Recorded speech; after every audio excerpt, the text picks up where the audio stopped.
Isang magandang hapon po sa inyong lahat. Palapakan natin ang pong Jesus Nazaren. Kamusta po?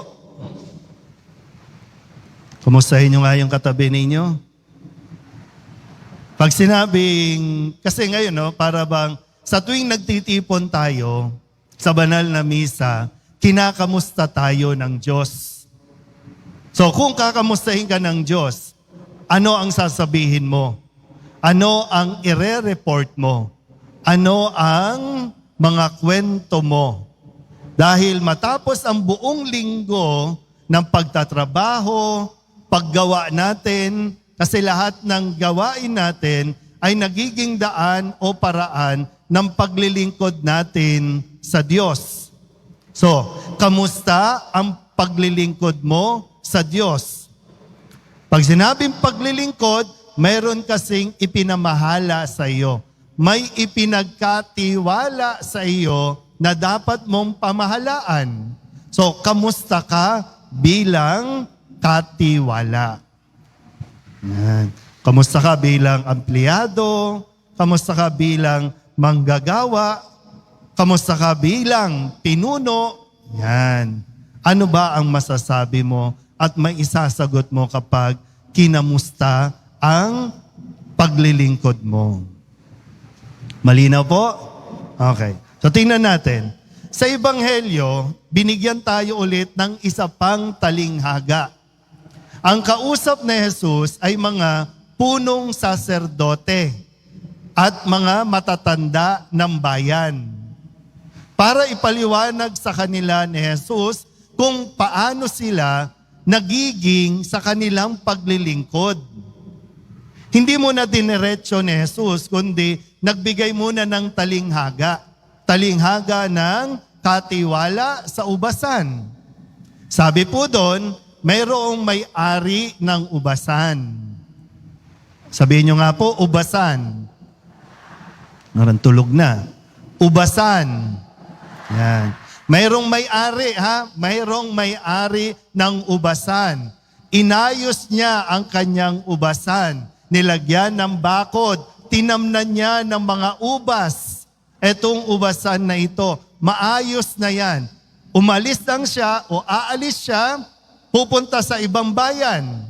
Siguro magtatanim din doon, magtatayo din ng ubasan. Kaya, sabi po doon, ipinagkatiwala niya ang pamamahala sa kanyang mga kasama. Mayroong may-ari, ipinagkatiwala sa iba ang kanyang ubasan. Hindi sa kanila ang ubasan. Malinaw? Uy, okay ba? Aalis na naman tayo na wala tayong... Okay.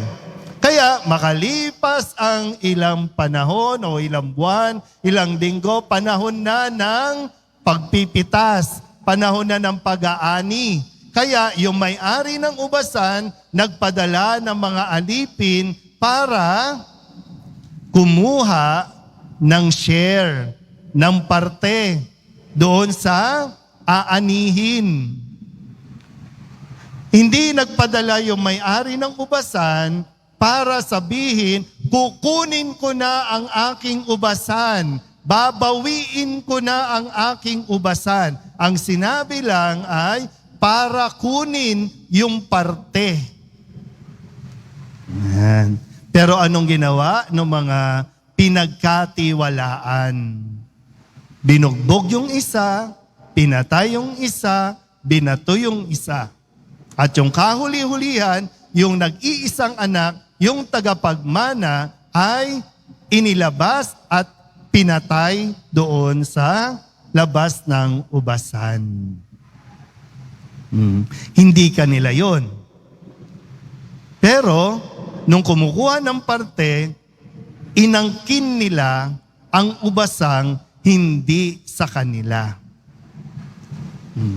Kaya sabi, tinanong ni Jesus, sa tingin ninyo, ano ang gagawin doon sa mga katiwalang yon?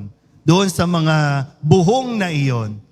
Sila rin ang nagsabi mismo, yung mga tao, yung mga punong saserdote, mga matatanda ng bayan, dapat silang patayin din. Dapat silang alisin na. Pero hindi natin nalaman kung ano ang desisyon ng Diyos doon sa mga ito. Kasi ibinibigay ito ni Jesus sa kanila, baka sakaling malinawan ng kanilang isip na may mali sa kanilang pamamahala. Kasi itinilaga lang sila. Pinagkatiwala lang sa kanila ang templo, ang pamangalaga sa buong bayan ng Israel na mahalaga sa Diyos. Piniling bayan ng Diyos. Pero dito nga, ano ang ginawa nila? Naging mapang-abuso sa kanilang kapangyarihan. Naging mapanlamang. Kaya nga sabi, di ba, sa unang pagbasa sa aklat ni Propeta Isaías, ang sabi, bakit ganon? Mabubuting ubasan ang itinanim ko. Bakit nagkaroon ng masama? At bakit sila pumapatay, nagpapahirap ng iba? Ano nangyari?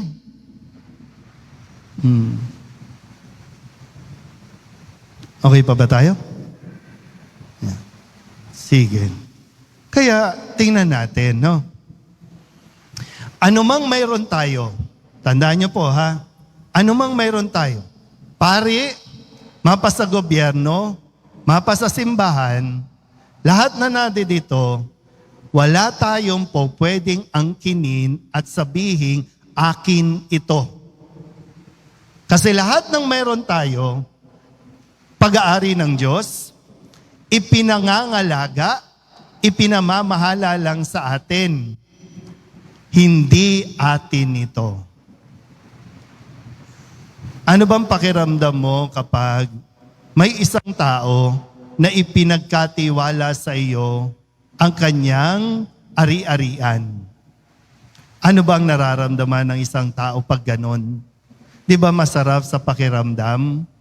May nagtitiwala sa akin. Sabihin nyo nga sa katabi ninyo, huwag mong sirain ang tiwala ko. Sige nga. O, sira na. Sira na agad. Pero di ba, pangalagaan mo, protektahan mo, ingatan mo ang tiwalang ibinigay sa iyo. Huwag mong sisirain dahil lamang sa personal mong adhikain, dahil lamang sa personal mong hangarin.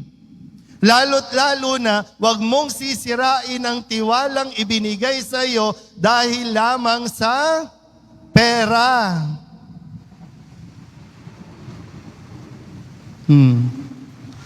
Kasi sa umpisa, ang bait-bait mo nung ipinagkatiwala ito sa iyo. Yung iba nga, nakikiusap, sige na, sa akin mo ipagkatiwala yan, aalagaan ko yan. Pero nung naibigay na ang kapangyarihan, nung binigay na ang posisyon, lumaki na ang ulo, yumabang na, nakalimot na, yung mismong nagbigay, hindi na pinansin kasi akin ito. Yan, di ba? Balikan natin yung kwento, no? Pinapunta ng may-ari yung alipin para kunin lang yung share. O, anong ginawa? Walang maibigay. Kasi nga, confidential po ito. Walang mai-report. Confidential na lang. Sa mga namumuno, hindi inyo ang Pilipinas. Binigyan lang kayo ng pagkakataon, ipinagkatiwala ito sa inyo para pangalagaan, para mas pagyamanin pa. Hindi nyo pag-aari ang Pilipinas. Dito lang sa atin sa Manila, hindi ninyo pag-aari ang Manila. Kaya kung lilibot tayo ngayon sa Manila, ano itsura ng Manila? Pinabayaan ba? Napapabayaan ba ang Manila? Dito sa Quiapo, hindi natin pag-aari ang paligid. Pero kailangan natin pangalagaan ito dahil ipinagkatiwala ito sa atin. Tabi-tabi po, no? Pero minsan yung mga nagtitinda sa paligid, minsan pakiramdam nila, amin itong pwestong ito. May kung inyo pala, pwede linisin ninyo, pangalagaan ninyo yung paligid. Minsan sa mga organization dito sa simbahan, no? Pinagkatiwala sa inyo ang maging coordinator, supervisor, headlay, pero hindi inyo ang organisasyon. Pero kung ipinagkatiwala sa inyo ang pamumuno, pamamahala, kamusta ka bilang namamahala? Magandang suriin natin at pagnilayan. No? Sa mga trabaho ninyo, ginawa kayong supervisor, ginawa kayong manager, ginawa kayong may-ari. Pero kamusta po? Yun yung magandang tanong eh. Kasi baka isang araw, bawiin yan ng tunay na may-ari. Buti nga kung babawiin lang eh. Di ba? Kasi kung babawiin lang, ibig sabihin, may pagkakataon pa tayo para ayusin at itama yung mga naging maling pamamahala natin. Ganon kabuti ang Diyos sa bawat isa sa atin. Kaya ngayon po, no, indigent, no, yung mga indigenous people, sinasama natin. Yung mga nakatira sa kabundukan, yung mga tribo-tribo, na minsan nagagalit tayo. Bakit sila bumababa dito?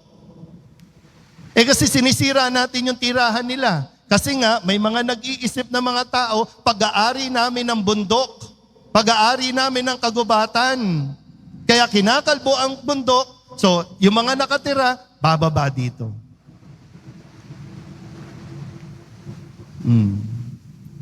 Sabihin nyo nga ulit, katiwala lang ako. Sana manatili yun, ha? Huwag nating kakalimutan yon. Mayroon tayong pananagutan sa Diyos na nagbigay ng tiwala sa atin at patuloy na magbibigay pa ng tiwala. Amen?